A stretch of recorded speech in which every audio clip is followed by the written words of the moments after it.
আমরা দৃঢ়ভাবে বিশ্বাস করি আগামী নির্বাচনে ইনশাআল্লাহ দেশের অধিকাংশ জনগণের সমর্থন ধানের শীষ তথা বিএনপি পাবে।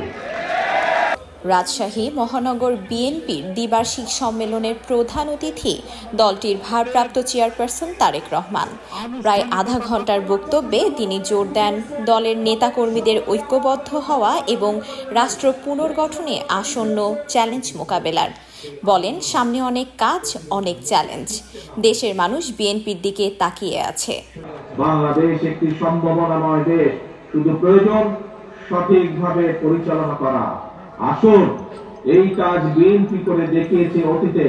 ইনশাআল্লাহ আমরা দেখেছি কিভাবে দেশনেত্রী খালেদা জিয়ার সময় বিভিন্ন পদক্ষেপ গ্রহণ করা হয়েছিল, বিশেষ করে মেয়েদের শিক্ষা ব্যবস্থা কিভাবে বিনামূল্যে করে দেওয়া হয়েছিল এবং অনেকগুলো ভালো ভালো পদক্ষেপ নেওয়া হয়েছিল। তারেক রহমানের বক্তব্যে আরও উঠে আসে রাষ্ট্র মেরামতের ৩১ দফা বাস্তবায়নের কথা।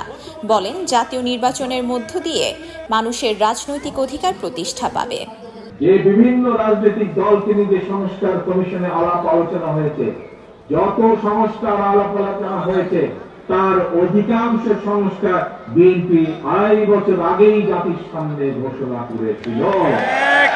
আমরা অন্য কেউ চিন্তা করার আগে বিএনপি আপনাদের দলই দেশের সামনে, দেশের মানুষের সামনে সর্বপ্রথম প্রায় ২.৫ বছর আগে সংস্কার প্রস্তাব উপস্থাপন করেছি। আমরা বিগত সরকারের আমলে নির্বাচন, আইন, বিচার, অর্থনীতি এবং স্বাস্থ্য শিক্ষা সহ বিভিন্ন খাত ধ্বংস করে ফেলা হয়েছে বলেও অভিযোগ করেন বিএনপির ভারপ্রাপ্ত চেয়ারপারসন।